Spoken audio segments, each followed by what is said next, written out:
Morning guys, so we should be finished in this kitchen today all by the tiling. I'm going to hit the tiles tomorrow and probably finish them on Monday, bit of grouting or something. It's not a massive area to do, so I'll probably have most of it done tomorrow. They're big tiles, so I just need to work out their layout and just throw them on really. But today we're going to cut the sink out, so I'm just going to show you how I measure out and work out where my sink's going.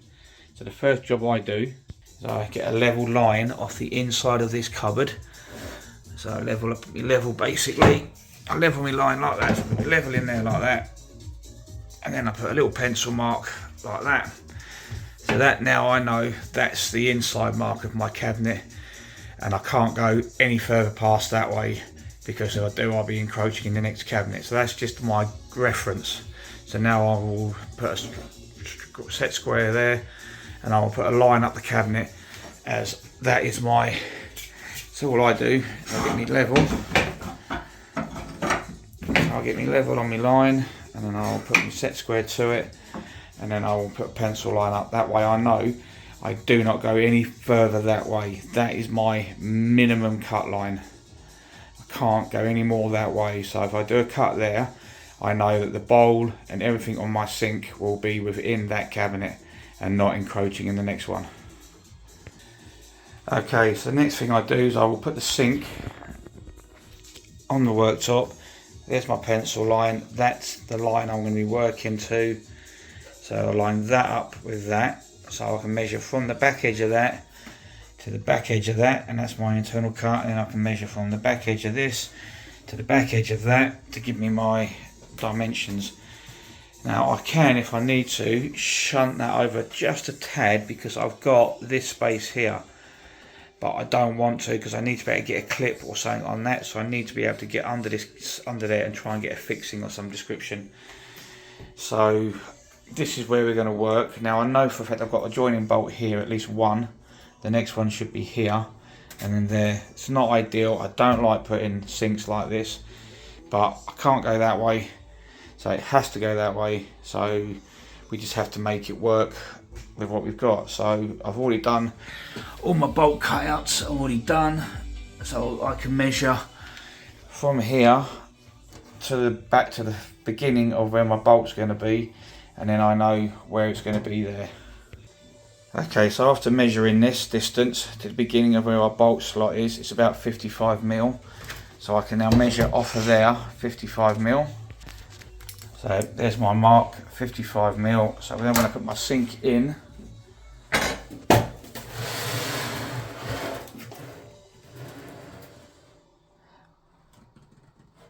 I know that I can't go, that's basically going to be the start of it, so that I've got this little bit of space. And then my bolt should then sit within that space without any trouble underneath the sink. So now we know that, we can now start working out where our centre is going to be and all the other bits and pieces. So when I say centre, I mean my centre from the worktop to the back joint, which is that line there, which is where we did our joint on our worktop yesterday.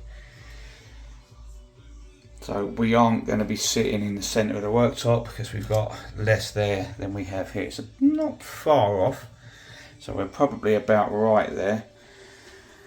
So now I'm going to measure it out and mark it up. Another good tip for you, when you measure your sink, write it on the worktop where you're going to cut out. So our sink cutout is 780 by 490.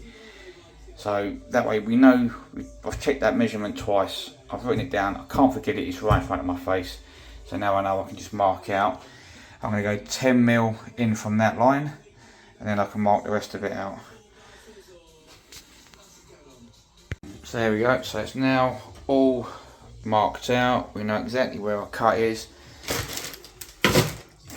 Plenty of space. So another little tip is to always try and round these corners, because if you cut that dead square and you've got a rounded sink, sometimes that corner can show. So I'll show you how I do these corners now. So what I do is I get a spade bit like this. This is a 28mm. What I will do is I will line the spade bit up with the corner like this, and I will put a mark there, and then another mark sorry, like that.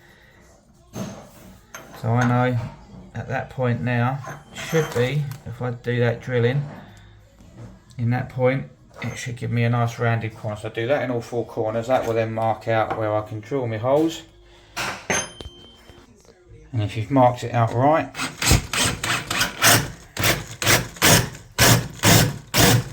you won't go past your pencil lines and you'll have a perfect corner cut out for you.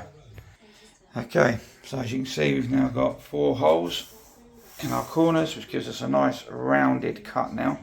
Now using my track saw, I will put my track, and use my track saw now to cut this out. Okay, so for me, of years of experience of doing this, I know roughly how far back to set my track from my pencil line to account for my blade. So I've been doing this for years, but on average it's 4mm for your average blade. But if you don't know your blade, you can Google it, but I know for a fact that that's going to be a perfect line almost for me, or good enough, because obviously I can't put my track on this side because it'll fall off. So that's how I will do this cut. And there you go, see, told you I need my track saw. See, pretty much perfect on my line because I know what my blade width is. So now I'll just repeat that procedure all the way around. This won't fall out because obviously where the rounded blade, it will still be attached in the corners, and I'll just get a jigsaw on those, or the multi-tool, and then it will just drop, but it will only drop as far as the cabinet below. So this should then just lift out and I shouldn't have to worry about doing any other works underneath. And there we go guys, so we're now fully cut out. I've already run my multi-tool around this, so by rights it should now lift out. There we go, so we're all cut out, and if you've done it right, you will get your bolt in there like that. So the bolt's still attached, and then when we wind the worktops in, which we'll do next, we'll do the joint first, and then we can just grind off, if it be, any thread that's left over after the worktops are joined. I haven't joined them yet, but I'm going to now. Now what we've got to do is cut the rest of this bit out, what's left of our base unit. Then our sink should drop straight in. See, you don't need to cut the whole thing out, just enough to get the bowl in that we have there, and then hopefully, if you've done it all correctly, your sink will drop in perfectly like that. So that's how I do it guys. I'm sure some of you have other methods, but that's always worked for me.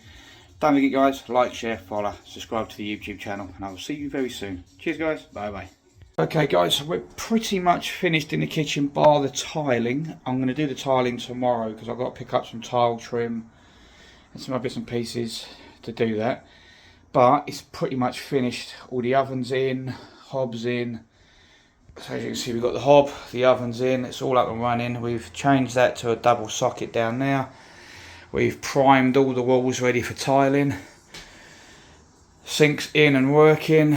So we've got a nice running sink now, hot and cold. I must turn the mains off. Quite a bit of pressure on the hot. So hopefully the shower will work well. See, everything else is in and done. Plimps are in, handles are on. Happy days. Don't forget guys, like, share, follow, subscribe to the YouTube channel, and I will see you very soon.